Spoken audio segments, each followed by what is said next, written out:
శ్రీ రేణుక ఎల్లమ్మ తల్లి జ్యోతిష్యాలయం ముఖం చూసి జ్యోతిష్యం చెప్పబడును. మీ పేరు బలము, మీ భవిష్యత్తులో జరిగేది జరగబోయేది చెప్పబడును. మీ కుటుంబ సమస్యలు, చదువు, ఉద్యోగం, మనశ్శాంతి, ఆరోగ్యం మరియు సకల సమస్యలకు పరిష్కారం చూపబడును. అనుమానము, చెడు పూజలకు కూడా పరిష్కారం చూపబడును. ఎటువంటి వ్యాధులకైనా మూలికా వైద్యం చేయబడును. గురూజీ లక్ష్మణ్ రాజు గారు. Cell number 8639883141. ఓం శ్రీమాత్రే నమః. ఛానల్లోకి స్వాగతం అండి. ఈ రోజు వీడియోలో మనం కర్కాటక రాశి వారి గురించి తెలుసుకుందాం. మార్చి 30వ తారీఖు ఉగాది పండుగ. ఈ రాశివారు మార్చి 30 లోపు కాస్త జాగ్రత్తగా ఉండాలి. ఎందుకంటే ఈ నెలలో 2 దేవతలు మీ ఇంటికి రాబోతున్నారు. ఆ 2 దేవతలు ఇంటికి వచ్చి ఏదో సంకేతాన్ని ఇవ్వబోతున్నారు. అయితే ఉగాదిలోపు ఈ రాశివారు ఎటువంటి జాగ్రత్తలు తీసుకోవాలి, వారు చేసే పనులు ఏ విధంగా చేసుకుంటే వాళ్లకు అనుకూలంగా ఉంటుంది, ఏ 2 దేవతలు వారి ఇంట్లో అడుగుపెట్టి అనుగ్రహం ఇవ్వబోతున్నారు, ఎవరొస్తున్నారు, ఏ సంకేతం ఇవ్వబోతున్నారు, ప్రతి ఒక్కటి చాలా వివరంగా ఇప్పుడు ఈ వీడియోలో తెలుసుకుందాం. అలాగే ఈ సమయంలో మీరు చేసుకోవలసిన దేవతారాధన, అలాగే పాటించవలసిన పరిహారాల గురించి ఈ వీడియోలో మనం వివరంగా తెలుసుకుందాం. కానీ అంతకంటే ముందుగా మీరు కనుక మన ఛానల్ని ఇప్పటి వరకు సబ్స్క్రైబ్ చేసుకోకపోతే సబ్స్క్రైబ్ చేసుకుని పక్కనే ఉన్న బెల్ ఐకాన్ నొక్కి ఆల్ సెలెక్ట్ చేసుకుంటే మేము ఇలాంటి వీడియోస్ అప్లోడ్ చేయగానే ముందుగా మీకు నోటిఫికేషన్ వస్తుంది. ఇక వివరాల్లోకి వెళ్ళిపోతే, ఈ రాశికి సంబంధించినంత వరకు వాళ్ల వ్యక్తిత్వం ఏదైతే ఉంటుందో చాలా సున్నితంగా ఉంటుంది. ఎక్కువ శాతం మీరు మనసుతో ఆలోచిస్తూ ఉంటారు. ఈ రాశి వాళ్లు ఎప్పుడూ కూడా అవతలి వాళ్లకి మంచి జరగాలి అని కోరుకుంటారు. అదే వీళ్లు ఫ్యామిలీ మెంబర్స్ విషయానికి వస్తే వాళ్ల సంతోషమే వీళ్ల సంతోషంగా భావిస్తుంటారు. అలాగే వాళ్లు దానికోసం ఏదైనా చేస్తారు. వాళ్లకి కష్టమైనా సరే, దాంట్లో వాళ్లకు నష్టమైనా సరే, అవతలి వాళ్లకు మంచి జరుగుతుంది అని అనిపిస్తే ఖచ్చితంగా ఆ పని చేయకుండా ఉండరు. ఎదుటివారికి సాయం చేయటంలో ముందుంటారు. వీరే వాళ్లని ఎక్కువగా సాటిస్ఫై చేయాలని ఆలోచిస్తూ ఉంటారు. చాలాసార్లు ఈ మంచితనమే మిమ్మల్ని ముంచేస్తుంది. అలాగే ఎక్కువ శాతం మీరు మనసులో మాటను వేరే వారికి చెప్పటానికి ఇబ్బంది పడుతూ ఉంటారు, జంకుతూ ఉంటారు. ఎవరికీ కూడా మీ మనసులో బాధను చెప్పరు. ప్రతి ఒక్క విషయాన్ని మీలో మీరే దాచేసుకుంటారు, బాధపడతారు. ఎక్కువగా మీరు నేరుగా భగవంతుడి దగ్గరే మీ బాధను విన్నవించుకుంటారు, మీ మనసులో మాటను చెప్పుకుంటారు. ఇదే మీకు ప్లస్ పాయింట్ అవుతుంది. ఎందుకంటే ఎవరి దగ్గర మన బాధను చెప్పుకోవాలో వారికే మీరు బాధను చెప్పుకుంటారు. అందుకే మీపై ఎప్పుడూ ఆయన అనుగ్రహం చూపించబోతున్నారు. అందుకే ఈ నెలలో మీకు అనుగ్రహం ఇవ్వబోతున్నారు. ఇక రాబోయే టైంలో మీరైతే తీసుకోవలసిన కొన్ని జాగ్రత్తలు ఏవైతే ఉన్నాయో అవి ఖచ్చితంగా తీసుకోవాలి. ఇటువంటి జాగ్రత్తలు తీసుకోకపోతే స్వయాన మీ చేతులతో మీరే మీ కాలు మీద కత్తి వేసుకున్నట్లే. అంటే మీరు చేస్తున్న పనులను మీరే చెడగొట్టుకున్న వారవుతారన్నమాట. ఇక దీంతో పాటు ఉగాదిలోపు చాలా మంచి శుభవార్త అనేది రాబోతుంది. ఆ వార్తను మీరు కలలో కూడా ఊహించరు. అంత మంచి సంతోషాన్ని కలిగించే న్యూస్ అయితే రాబోతుంది. కానీ మంచి ఎక్కడైతే ఉంటుందో చెడు కూడా అక్కడే ఉంటుంది కదా. కాబట్టి శుభవార్తతో పాటు ఒక చిన్న ప్రమాదం కూడా ఉంటుంది. అదేంటంటే మీకు శత్రువులైన వారు ఎవరైతే ఉన్నారో వాళ్లు అలర్ట్ అయ్యే సమయం అన్నమాట. అయితే మీ శత్రువులు ఏదో ఒక విధంగా మీకు నష్టం కలిగించడానికి ప్రయత్నిస్తారు. కాబట్టి మీరు ఈ రాబోయే టైంలో ఏదైనా నిర్ణయం తీసుకోవాలి అనుకుంటే మీకు తెలిసిన వ్యక్తితో అయినా, లేకపోతే బంధువులతో అయినా, ఇంట్లో కుటుంబ సభ్యులతో అయినా ముందుగా మీ ఆలోచనలనేవి షేర్ చేసుకోకండి. ఎందుకంటే ఈ ప్రతి పనికి ఆటంకం తీసుకురావడానికి మీ శత్రువులనే వాళ్ళు రెడీగా ఉన్నారు. కాబట్టి ఈ విషయంలో మీరు కంపల్సరీగా ఖచ్చితంగా జాగ్రత్తలు తీసుకోండి. ఇక రాబోయే టైంలో ఏదైనా కొత్త బిజినెస్ స్టార్ట్ చేయాలి అనుకుంటే దానిని ఆపేయండి. ఆ ఆలోచనలు పూర్తిగా మీరు కొంతకాలం ఆపేయండి. ఎందుకంటే ఈ సమయంలో అటువంటి ఆలోచనలు మీరు చేయటం కరెక్ట్ కాదు. సక్సెస్ రాదు, కలిసి రాదు. మీరు పెట్టుబడులు పెట్టి అటువంటి పనులు స్టార్ట్ చేశారనుకోండి, ఎటువంటి సక్సెస్ అనేది రాదు. అది గుర్తుంచుకోండి.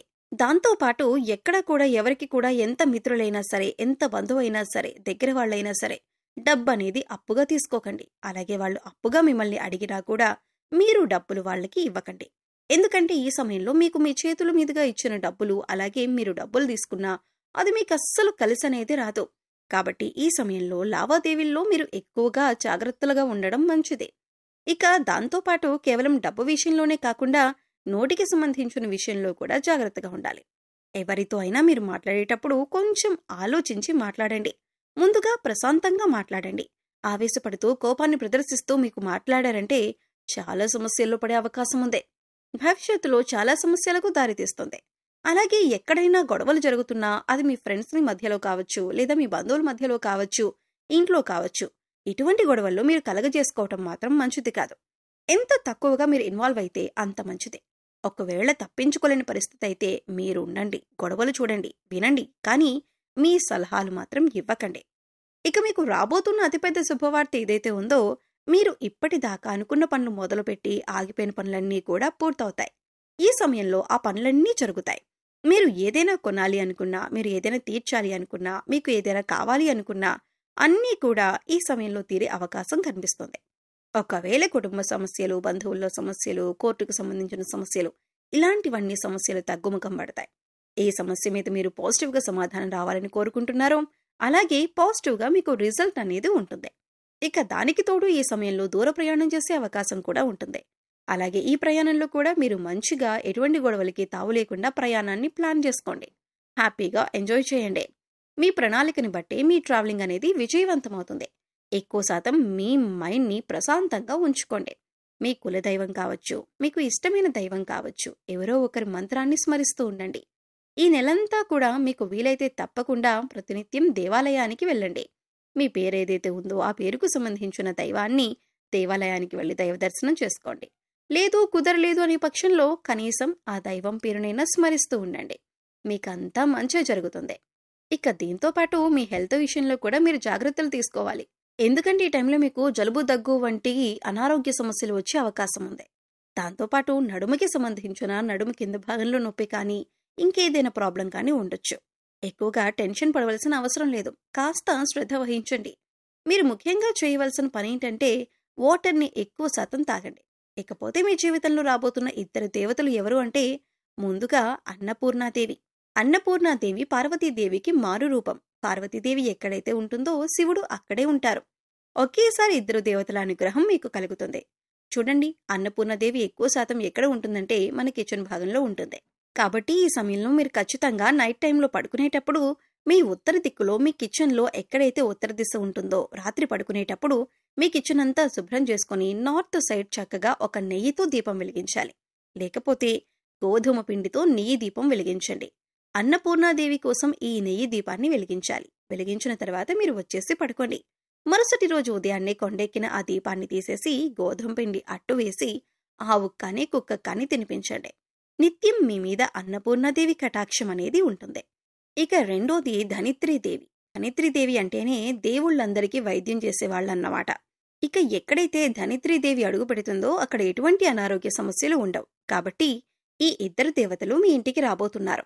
మరిన్ని శుభ ఫలితాలు పొందటం కోసం ఈ రాశివారు చేయవలసిన దేవతారాధన చూసుకున్నట్లయితే ఈ నెలంతా అన్నపూర్ణాదేవి కటాక్షం కోసం ఆమె పేరు నిత్యం పారాయణం చేయటం వలన కుటుంబ సభ్యుల యొక్క ఆరోగ్యం అనుకూలంగా ఉంటుంది.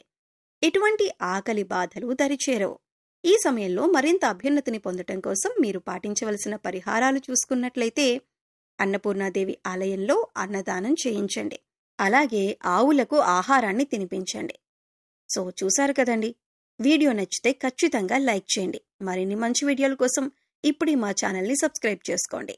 అలాగే మీ ఫ్రెండ్స్ అండ్ ఫ్యామిలీ మెంబర్స్లో ఎవరైనా కర్కాటక రాశి వారు ఉన్నట్లయితే వారితో ఈ వీడియోని షేర్ చేసుకోవటం మర్చిపోకండి. మరో చక్కటి వీడియోతో మళ్ళీ కలుద్దామండి. ఓం శ్రీ మాత్రే నమః.